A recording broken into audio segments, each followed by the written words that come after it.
I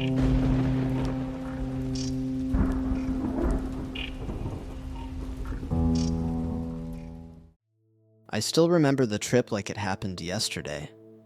A few summers back, me and two of my college buddies decided we were overdue for an escape from campus life. Finals had drained us, and we wanted peace. Just 3 guys, no parties, no noise, no responsibilities. So we packed up our gear, stuffed the trunk with food, and drove out to a forest reserve about 3 hours from town. The drive itself felt like the start of an adventure. The sun was out, music was blasting, and the deeper we went, the more cell signal dropped until eventually there was none at all. That was part of the appeal. No distractions, no scrolling. Just us in the woods. We reached a clearing by a creek, far away from the designated campgrounds. That's exactly what we wanted. No other campers, no chance of drunk strangers stumbling through. Just running water, chirping birds, and the kind of silence you forget exists when you live near highways and dorms. The first day was perfect. We swam in the creek, splashed around like kids, grilled hot dogs, and threw cheap beers into the icy water to keep them cold. As night fell, we lit a fire, told dumb stories, and joked about who would die first if we were in a horror movie. Everything felt safe. So safe it was almost eerie. That first night, as the fire crackled down to embers, I heard it. A scream. At first, I thought it was an animal. Maybe a fox, or some bird that makes unsettling calls in the dark. But then it came again, louder this time. And it wasn't an animal. It was a woman's voice, sharp and drawn out, like someone in pain. I froze. My buddies laughed it off. "Sound travels weird in the woods," one of them said. "Probably another camper messing around." But I couldn't shake it. The scream had sounded close. Too close. That night, I tossed and turned in my sleeping bag, every little rustle outside making me tense up. Around 2 a.m., I woke up again, this time to a different sound. Footsteps. At first, I thought maybe one of the guys had gotten up to pee, but then I realized the steps weren't moving away. They were circling the tent.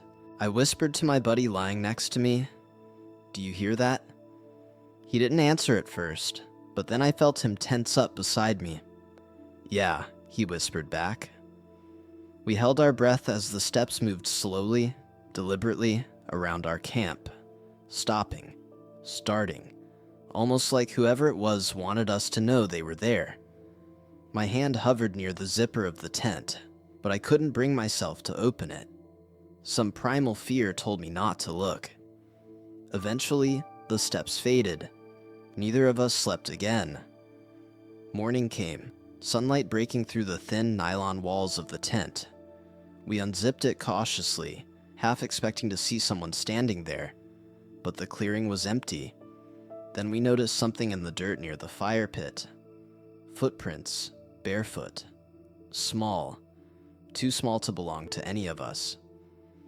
We laughed nervously, trying to rationalize. Maybe kids from a nearby camp had wandered through. But deep down, none of us believed that. We hadn't heard anyone else all day yesterday, and this spot was supposed to be far from other campers. Still, we stayed. It was supposed to be a 3-night trip, and we weren't going to chicken out after one weird night. That evening, though, things escalated. We tried to shake it off, cooking dinner, cracking more beers, and playing cards by lantern light. But as the night deepened, the forest grew unnervingly still. No insects, no owls, just silence so thick it pressed against your ears. Then it came again, the scream. Only this time, it was closer, much closer, and it wasn't just screaming, it was followed by laughter, unsteady, like someone trying to imitate laughter, but not quite getting it right. We froze. The 3 of us sat in silence around the dying fire, barely breathing. "Okay, that's not normal," one of my friends muttered. I tried to convince myself it was a prank, maybe locals messing with us, but my gut twisted with dread. Who would run barefoot through the woods at night, screaming and laughing? That night, none of us dared to fall asleep. Every few minutes we swore we heard something. Twigs snapping, soft giggles carried on the wind. Shadows seemed to shift at the edge of the firelight. By the third night, we were all on edge, exhausted, barely talking. We wanted to leave, but we also didn't want to hike back through the woods in the dark. So we told ourselves one more night, then we'd head home at first light. That final night is burned into my memory. I lay awake in my tent, eyes fixed on the thin fabric wall, when I heard the footsteps again. Slow, deliberate, circling. But this time, they didn't fade. They stopped, right outside my tent flap. A shadow fell across the nylon, unmistakably human-shaped, standing inches away. I couldn't move. My body was frozen with terror. "Do you see that?" I whispered, barely audible. From the other side of the tent, my friend whispered back, "Yeah." His voice cracked with fear. We stayed like that, holding our breath, watching the silhouette linger. Then, slowly, the shadow bent down. The outline of a hand pressed against the fabric, fingers splayed wide. I could see each one distinctly, pushing in just enough that the tent bulged inward. I wanted to scream, but no sound came out. My friend gripped my arm so tightly his nails dug into my skin. And then, just as suddenly as it appeared, the shadow pulled away. The footsteps retreated into the trees. We didn't sleep at all. At first light, we packed up in silence, too shaken to even talk about it. On the hike back, every rustle in the underbrush made us flinch. None of us looked back. When we finally reached the car, we slammed the doors shut like it was some kind of barrier against whatever was out there. Years have passed since then, but the memory still clings to me. Sometimes, when I'm lying awake at night, I hear echoes of that scream in my head, and I can't shake the feeling that something followed us out of those woods.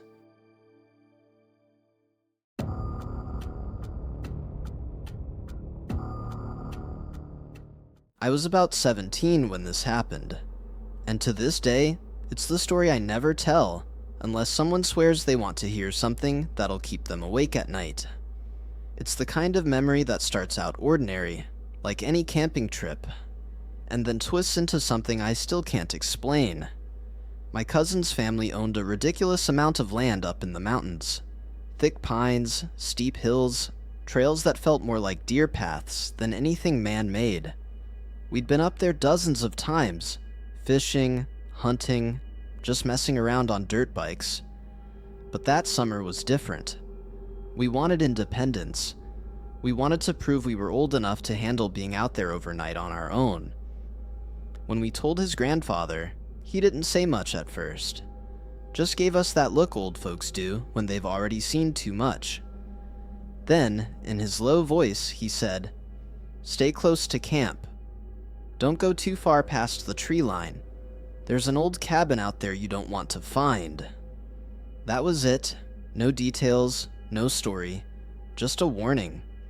Which, of course, was basically like throwing gasoline on our teenage curiosity. My cousin and I looked at each other, grinning like idiots. A forbidden cabin? With bad history? That was exactly the kind of thing we wanted to see. So after loading up on the essentials, sleeping bags, tent, flashlights, a cooler of sodas and junk food, we set off late that afternoon. The hike wasn't easy. The ground was damp from a rain earlier that week, and every step was uphill or through brambles that caught at our clothes. For a while, it was all just normal woods. Bird calls, the crunch of leaves underfoot, the distant sound of water trickling through rocks. But then the air started to change. It grew still. The further we pushed, the quieter the forest became. No wind through the trees, no chirping insects, just silence. I remember adjusting the strap on my backpack and saying, half joking, "Man, it feels like the woods don't want us here." My cousin just shrugged, but he walked a little faster. Almost an hour later, we found the cabin. It sat crooked in a little clearing, swallowed by tall grass and vines. The roof sagged like it was tired of holding itself up. Shingles dangled loose, and the wood along the walls was warped, gray, almost skeletal. One window had shattered long ago, jagged glass teeth still clinging to the frame. The front door leaned off its hinges, barely hanging on, and the smell hit us before anything else. A sick, heavy mix of mildew, rust, and something older. Something that didn't belong in fresh mountain air. We stood there in silence for a long minute, just staring at it. My cousin finally laughed nervously and said, "Well, congratulations, we found it." Now what? What we did was set up camp a few yards away, close enough to keep it in sight, but far enough that we could pretend it wasn't looming over us. We pitched the tent, started a fire, tried to treat it like any other camping trip. He cracked jokes about ghosts watching us from the windows. I tried to laugh along, but I couldn't shake the feeling that the dark square of that broken window really was watching us. By nightfall, the forest had gone dead quiet again. Our little fire was the only circle of warmth in a sea of black trees, and the cabin sat just beyond that glow, swallowed in shadow. We roasted hot dogs, told stupid jokes, tried to act tougher than we were.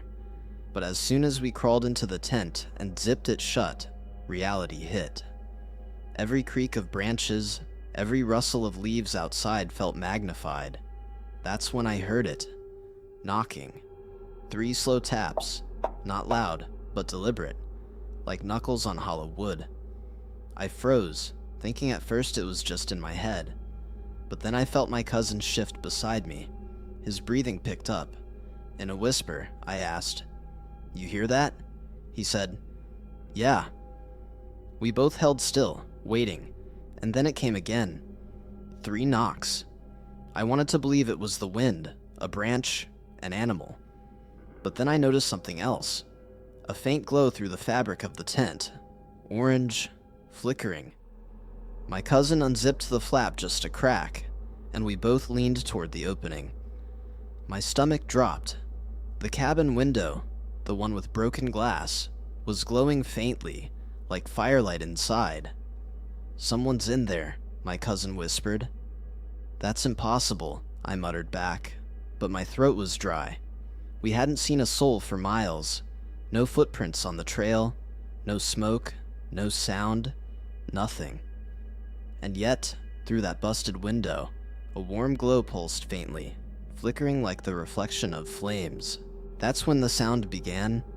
A low voice, humming. It drifted out through the trees, soft, steady, almost gentle. A lullaby.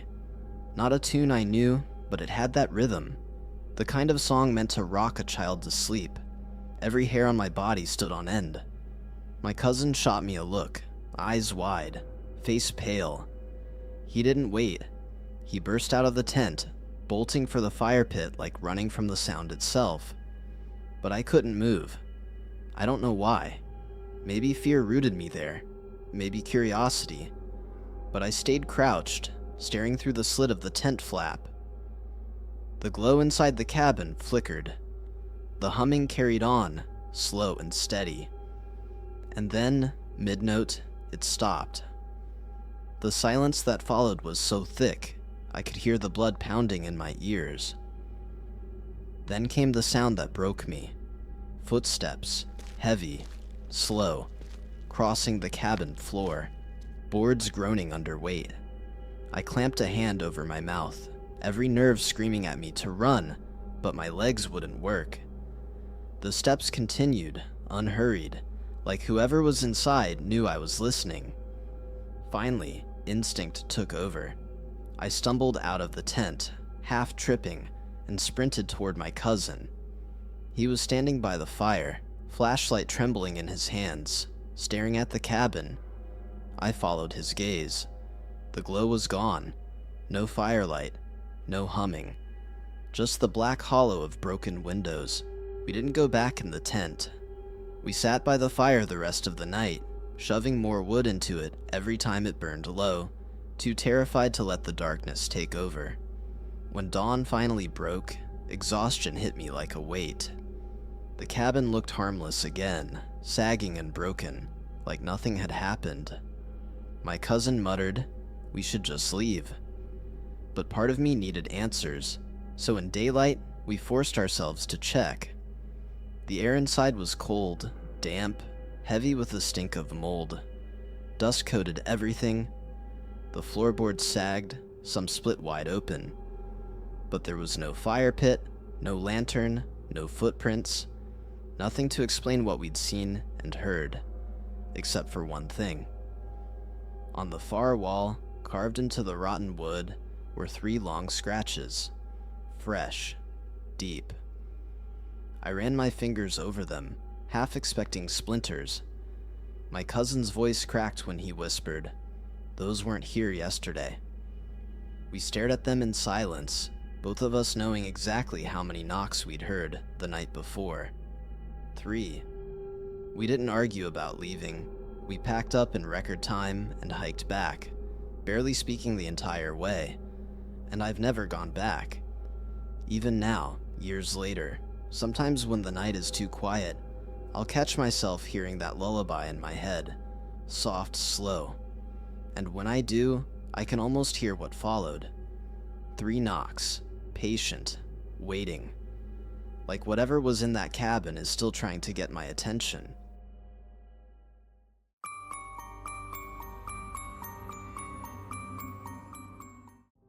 It's been about 5 years since it happened, and even now, when I think back to that trip, I feel this cold shiver crawl up my spine.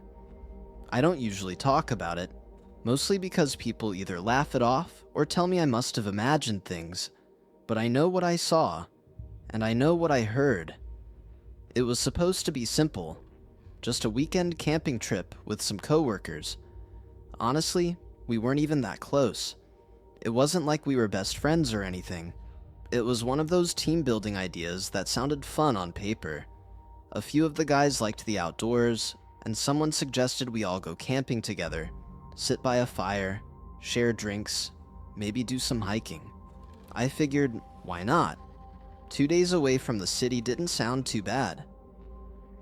We drove out late Friday afternoon, crammed into 2 cars with our tents, and coolers rattling in the back. The sun dipped low by the time we pulled into the campground, which was tucked deep into the woods. No cell service, of course.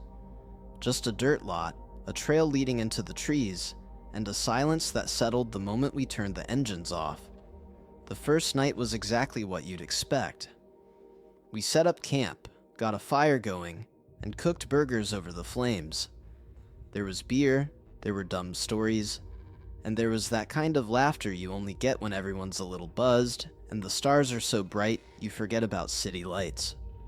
Honestly, it was fun. But the second night, everything changed.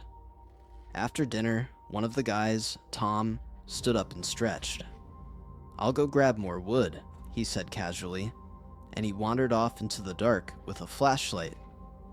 No big deal. We kept talking, kept drinking, not thinking twice, but half an hour passed, then an hour. No Tom. At first, we joked about it. Someone said, maybe he found Bigfoot. Another guy laughed and shouted into the trees, "Hey Tom, you dead yet?" But the laughter started to fade when there was no response. We called his name, over and over. After a while, I noticed something strange. When we shouted, the echoes came back. Wrong. Not quite our voices. Softer. Slower. Almost like someone, or something, was repeating us, just a fraction off. That was the moment my stomach dropped. We grabbed flashlights and split into pairs to look for him. I remember walking through the trees, the beams of our lights cutting thin tunnels into the dark. Every step seemed too loud. every twig snapping underfoot, echoing unnaturally. The woods felt empty, but also watched, like the silence itself had weight. "Tom!" we shouted again and again, and each time the echo returned, not quite matching, almost mocking. Eventually, we regrouped at camp, unsettled, and now genuinely worried. His backpack was still there, his phone too. There was no way he'd gone far, but hours ticked by, and still nothing. Around 3 a.m., when we were all exhausted and debating whether to call park rangers at dawn, we heard it. Rustling, branches snapping. And then we saw a figure stumbling toward us out of the dark. It was Tom. At least, it looked like him. He stepped into the glow of the fire, and instantly, something felt wrong. His eyes looked glassy, unfocused, like he was half asleep or drunk, though he hadn't been drinking that much. His clothes were messed up, his shirt torn like he'd been running through brush, his boots caked in wet mud. But he wasn't carrying any wood. "Where the hell have you been?" one of the guys asked, relieved and annoyed at the same time. Tom just mumbled something, barely audible.